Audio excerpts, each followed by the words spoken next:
उससे विरोधी दलों की मुश्किलें बढ़ने वाली हैं। Team news nation. लोकसभा चुनाव की तारीखों का ऐलान तो नहीं हुआ है, लेकिन पीएम मोदी ने एनडीए के 400 पार अभियान का आगाज कर दिया है। राज्यों का दौरा कर वो विरोधियों पर जमकर प्रहार कर रहे हैं। बंगाल के 2 दिन के दौरे पर पहुंचे पीएम मोदी ने कहा कि जनता के लुटेरों को मोदी छोड़ने वाला नहीं है। प्रधानमंत्री के इस हुंकार ने ममता की टेंशन बढ़ा दी है। देखिए रिपोर्ट।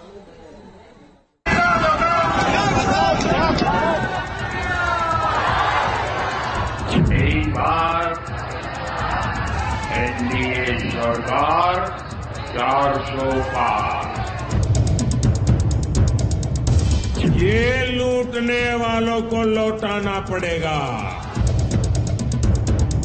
ये टीएमसी सरकार हर स्कीम को स्कैम में बदल देती है। स्कीम को स्कैम में बदलने में टीएमसी की मास्टरी है। बंगाल की धरती से राज्य की सीएम ममता बनर्जी पर जमकर बरसे प्रधानमंत्री नरेंद्र मोदी। भ्रष्टाचार से लेकर संदेश खाली के मुद्दे पर उन्होंने सत्ताधारी तृणमूल कांग्रेस और ममता सरकार को घेरा।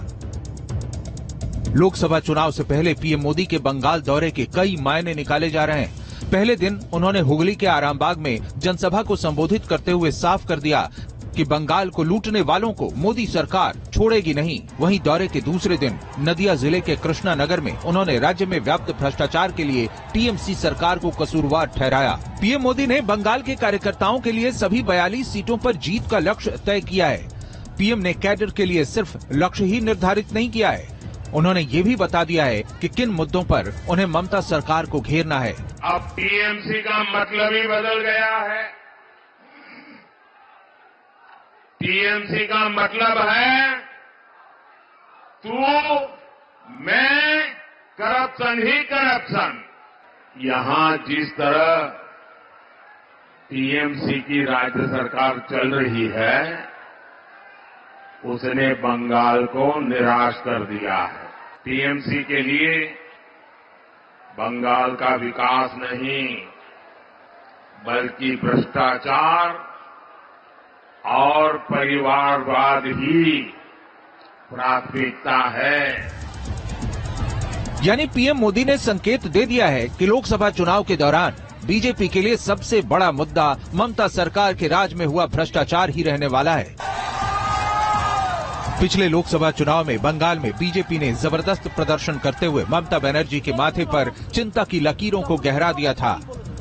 पश्चिम बंगाल में लोकसभा की 42 सीटें हैं। वर्ष 2019 के लोकसभा चुनाव में बीजेपी ने इनमें से 18 सीटें जीती थी, जबकि तृणमूल कांग्रेस ने 22 सीटों पर कब्जा जमाया था। तब बीजेपी अध्यक्ष रहे अमित शाह ने बंगाल में 23 सीटों के जीतने का लक्ष्य रखा था और 18 सीटें जीतकर पार्टी ने तृणमूल कांग्रेस के वर्चस्व के लिए एक बड़ा खतरा पैदा कर दिया था।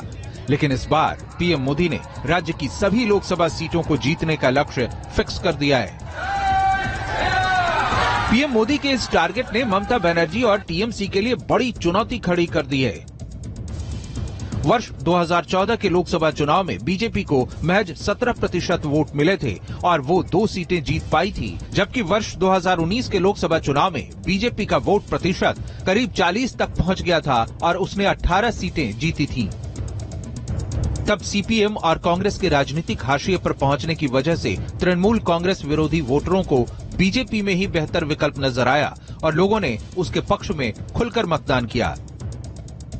यही वजह रही कि बीजेपी ने राज्य में ममता बनर्जी के किले में न केवल सेंध लगाई थी, बल्कि उसके कई मजबूत दीवारों को तोड़ दिया था।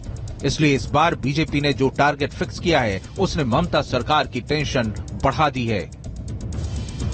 वहीं पीएम मोदी ने भी बंगाल की धरती से ऐलान कर दिया है कि वो छोड़ने वालों में नहीं है और पिछले चुनाव में रही सही कसर का चुन चुन कर बदला लिया जाएगा। यानी ममता के लिए बीजेपी ने चक्रव्यूह तैयार कर लिया है, बस चुनाव का बिगुल बजना बाकी है। Team news nation.